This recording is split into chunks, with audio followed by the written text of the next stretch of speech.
Okay, what I'm going to begin to do is to expose the true first power stations in the United States. They were completely disguised, and I'm going to be borrowing imagery, photographs taken from this book, Virginia Beach Jewel Resort of the Atlantic. So let's go to my first one.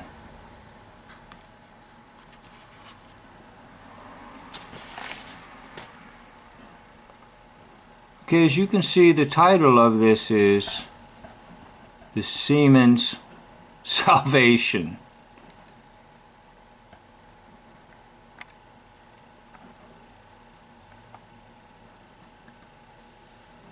I must go down to the seas again, to the lonely sea and the sky, and all I ask is a tall ship and a star to steer her by. English poet John Masefield. So let's take a look at the photograph.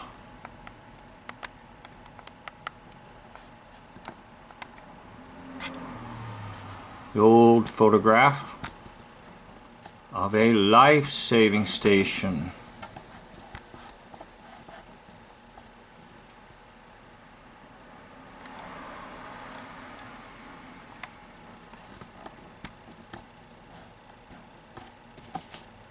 Try to get it just right for you.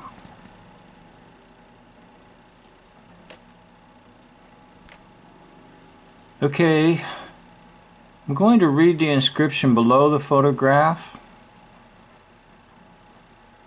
The Sea-Track Life-Saving Station at Virginia Beach derived its place name from sea attack, or the bombardment from the British warships suffered by that stretch of ocean front in the War of 1812. Now that should be a clue to you right there, in that the War of 1812 was a hoax, just like all the wars are hoaxes. And in particular, this war was a little bit extra important because the American people were starting to get very suspicious of this whole idea of breaking away from England. And there was quite a movement to then just want to start to see documents and proof and evidence.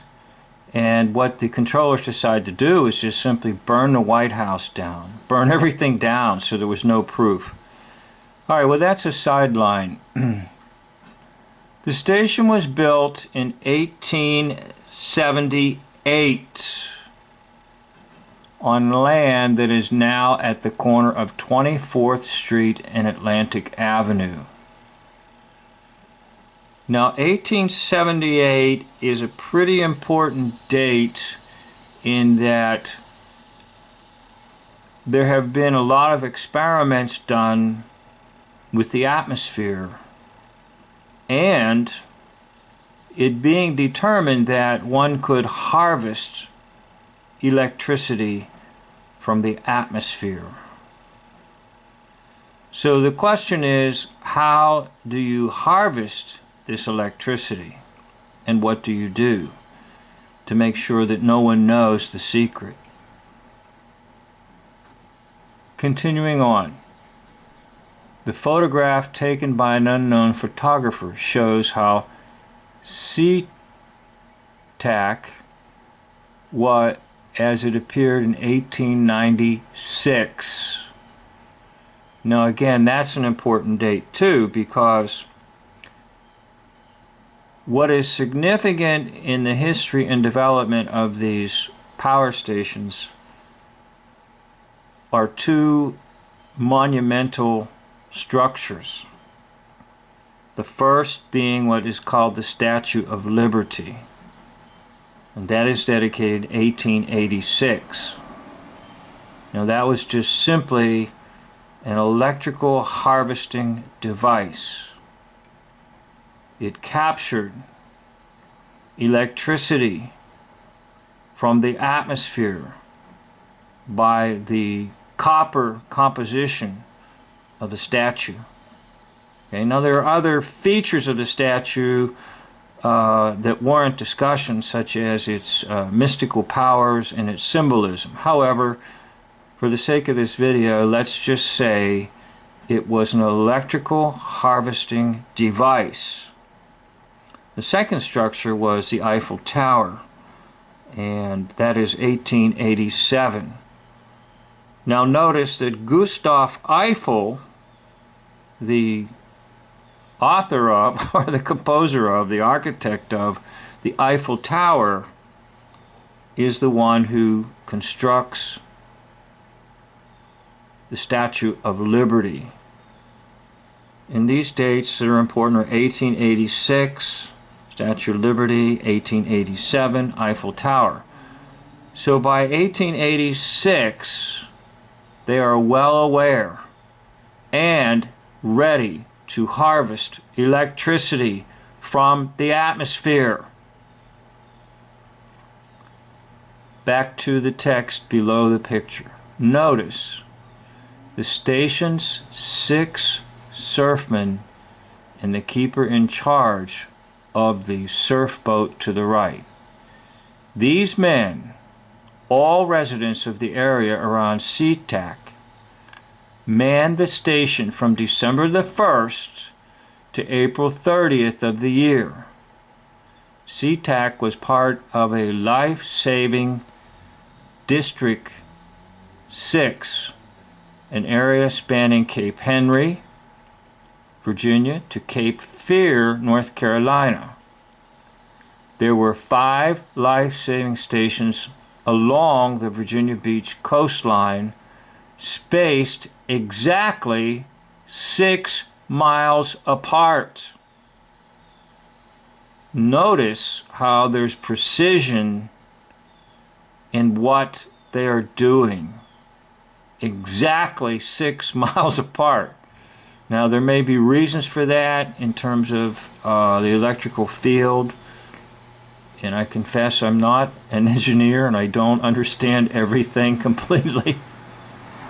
I'm just trying to bring things out into the open to shine the light of truth on the areas of darkness.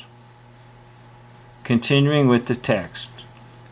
Cape Henry, Dam Neck Mills, False Cape, Little Island, and SeaTac.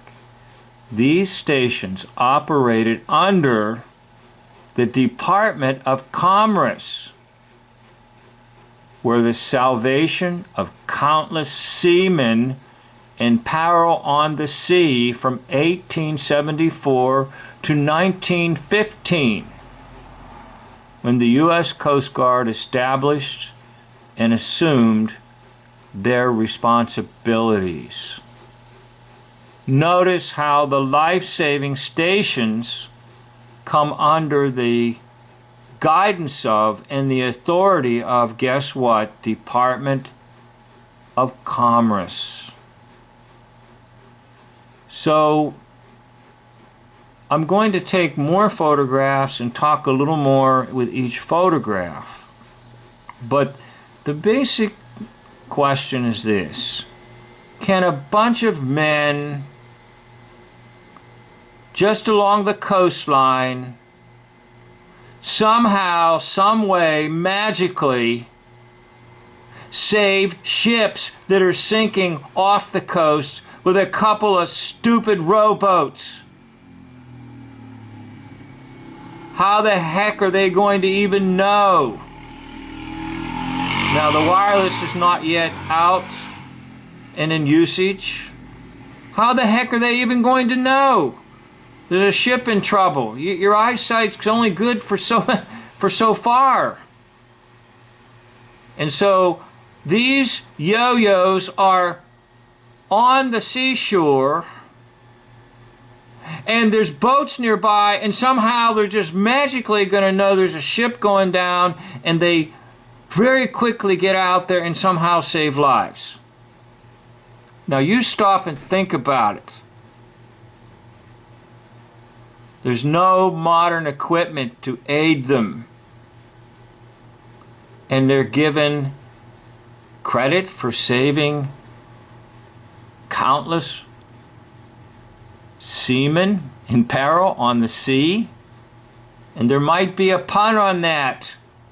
Seamen. Might be a pun. Because remember, everything is under Nimrod and phallic symbols.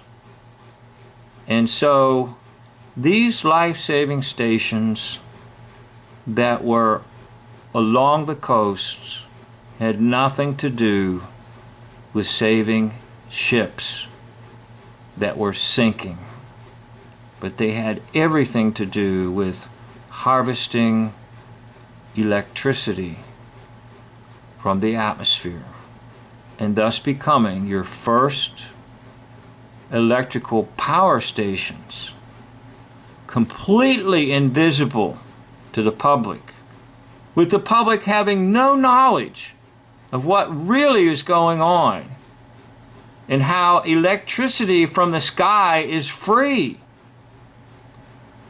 But our enslavers figured out a way to charge us for what God has given to us free in the atmosphere, namely electricity. I'd like to thank you for watching this first in a series, and I'll be doing a little more and trying to uncover this whole thing for you. I got this revelation a while back, and I've been holding it in. I just didn't have the time to make the videos and so forth, but I wanted to share it with you, and I'm going to present more photographs and more evidence and bring you on board with this whole idea that these life-saving stations were really just an excuse for electrical power stations beginning to emerge in the United States. Thank you for watching.